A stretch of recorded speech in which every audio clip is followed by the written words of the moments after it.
This final chapter is the direct confrontation between Hercule Poirot and myself, in which he lays bare the entirety of his deductions and reveals the truth of the murder of Roger Ackroyd. A. Dead silence for a minute and a half. The short, sharp laugh.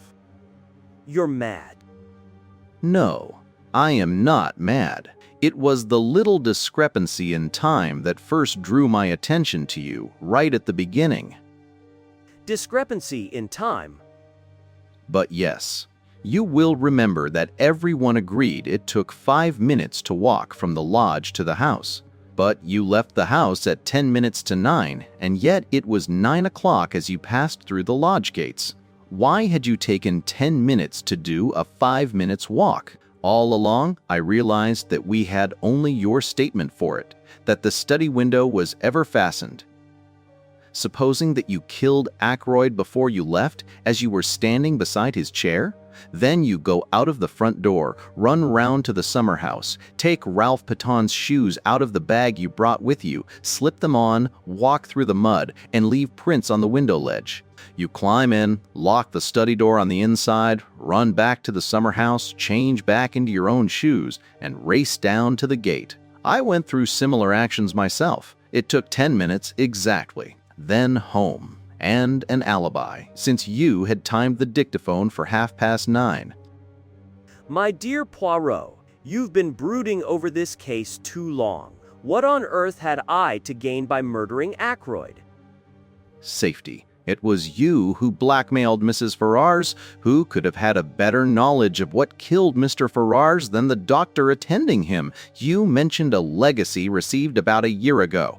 I have been unable to discover any trace of a legacy. You had to invent some way of accounting for Mrs. Ferrars's £20,000. You lost most of it in speculation. Then you put the screw on too hard, and Mrs. Ferrars took a way out you had not expected. If Ackroyd had learnt the truth, he would have had no mercy. You were ruined forever. And the telephone call? You have a plausible explanation of that also, I suppose. I will confess it was my greatest stumbling block. But then I inquired as to what patients you had seen on Friday morning. Among them was the steward of an American liner. I obtained his name and sent him a wireless message asking a certain question. This is his reply you saw me receive just now. Woo! He held out the crumpled message to me. It read, "Quite correct. Dr. Shepard asked me to leave a note at a patient's house. I was to ring him up from the station with the reply. Reply was, no answer." It was a clever idea. The call was genuine. Your sister saw you take it, but there was only one man's word as to what was actually said, your own. All this is very interesting, but hardly in the sphere of practical politics. You think not?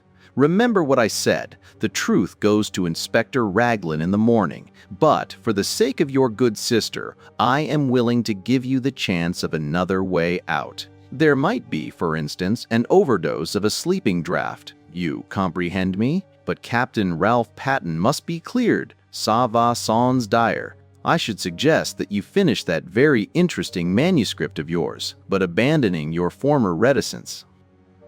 You seem to be very prolific of suggestions. Are you sure you've quite finished? Now that you remind me, there is one thing more. It would be most unwise on your part to attempt to silence me, as you silenced M. Ackroyd. That kind of business does not succeed against Hercule Poirot, you understand? My dear Poirot, whatever else I may be, I am not a fool. I rose to my feet with a slight yawn. Well, I must be off home. Thank you for a most interesting and instructive evening. Poirot also rose and bowed with his accustomed politeness as I passed out of the room. The sound of a door closing softly but finally.